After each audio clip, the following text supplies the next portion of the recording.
नमस्कार, मैं उन्नीस कुमार। आप देख रहे हैं नई ताकत न्यूज़ नेटवर्क।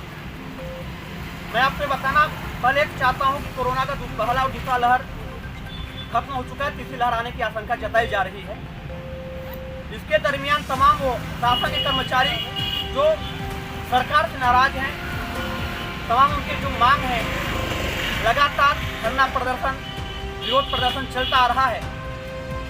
इसी दरमियान में आपको बता दें कि पटवारी संघ भी धरने पर है, हड़ताल पर है और उनकी कुछ मांगे, उन मांगों को लेकर मैं चर्चा करूंगा और आखिर तीसरी लहर अब क्यों आने वाली है, इस पर कुछ बात करूंगा मैं।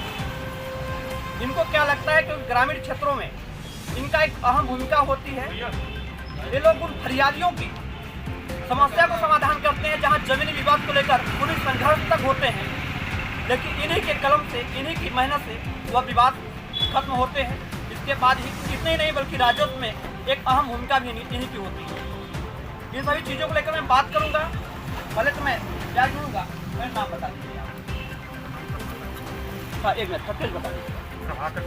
प्रभाकर सिंह जी, आप लोग लगभग लंबे समय से धरने पर, क्या वार्ता हुई, क्यों बैठे? 10 तारीख क्यों बैठते हैं? बैठने का कारण क्या है? हमारी मांग है, हमने लिख करके रखा है, अभी वापस हो जाए। 3 मांगे हैं,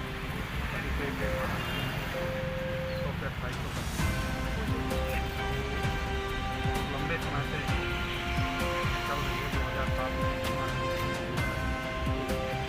मांग हमारी है कि हमारी जो जिले में अपना नंबर दिया जाए। जी जी, आप जाएंगे? किलोमीटर दूर से आकर के छोटी तनख्वाह है, घर से बाहर रह रहे हैं, गुजारा नहीं होता, इसलिए दूसरे जिले में अपना नंबर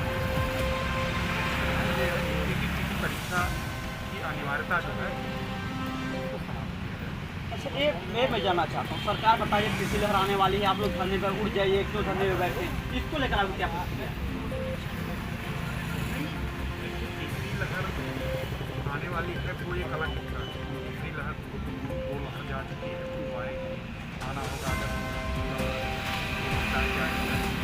लेकिन हमारा अलग उद्देश्य है। हमको सरकार से, हमको आज उठ जाएंगे, सरकार हमको कह देंगे भाई हम बात आप ठीक से काम में लग जाएंगे, तीसरी लहर के काम में लग जाएंगे, सरकार के काम में लग जाएंगे, जनता के काम में लग जाएंगे। आपको ये नहीं लगता कि सरकार की जो नाकामयाबी जब दिखने लगती है, चाहे महंगाई हो, बेरोजगारी हो, आपकी जैसे मांगे हैं, जब पूरा नहीं हो पाता है, इसके बाद कहीं न कहीं जाकर यह कहते हैं कि जब आप लोग आंदोलित हो जाते हैं तो एक लहर की, अगर एक महीने कोविड नहीं आया, कल से एक्टिव मिलना चालू हो गए कोरोना से, तो इसका असर तो नहीं पड़ेगा? आप धरना उठना पड़ेगा आपको बिना मांग पूरा हुए।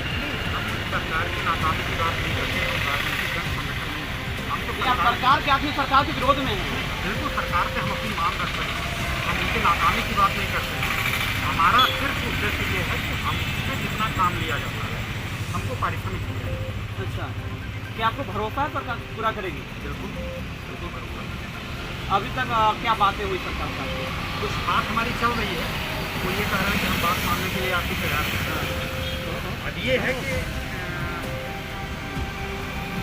ये और बता दें कि कब तक मान लेंगे। देरी फिर कहाँ है? जब मानना ही है तो फिर माने। हाँ, बस यही कह रहे हैं ना कि जब मानना ही है तो आदेश कर दें, हम लोग जाते हैं। आपको ये नहीं लगता कि सरकार जो है कहीं पटवारी की बात, बार बार ये बात है भ्रष्टाचार तमाम है पटवारियों के बीच में, इस बात को क्या पता है? जो चर्चाएं होती है कि बिना पैसे के काम नहीं होते, बोलते पहले इनकी जांच करा जाए, कुछ चर्चाएं चल रही थी, इसमें आपको क्या प्रतिक्रिया है? ऐसा है कि आप भ्रष्टाचार की जो बात कर रहे हैं, पर्टिकुलर पटवारी को कर सकते हैं, आप सबको नहीं कर सकते कि सारे लोग को।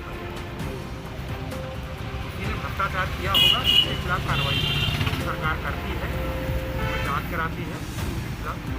मैं भ्रष्टाचार के खिलाफ में है आप? ये तस्वीरें थी, मैं बात तो कर ही रहा था, अभी कम शब्दों में अपनी उन्होंने बात रखी है। यह बात जब प्रदेश की बात अगर होती है तो सरकार अपने वादे को किस तरह से भूल जाती है, यह भी एक रिपोर्ट दिखाएंगे कि जब मध्य प्रदेश की सरकार, कांग्रेस की सरकार जाने के बाद भाजपा की सरकार बनी थी, शिवराज के क्या वादे थे, इन वादों में क्या ये लोग सम्मिलित थे या नहीं। और आज सरकार के खिलाफ भी सरकारी कर्मचारी अगर जब धरना प्रदर्शन करने लगे, विरोध करने लगे, तो कहीं ना कहीं ये बात तो सामने निकल कर आती ही है कि सरकार की जो नाकामयाबी है ये खुलकर सामने दिखेगी। महंगाई है, बेरोजगारी है और यहाँ पर जो मांगे हैं उसको पूरा न करना सरकार पर कितना भारी पड़ेगा, आगामी चुनाव पर भी एक बड़ा असर दिखेगा। देखिए पूरी रिपोर्ट, मैं उलिस कुमार।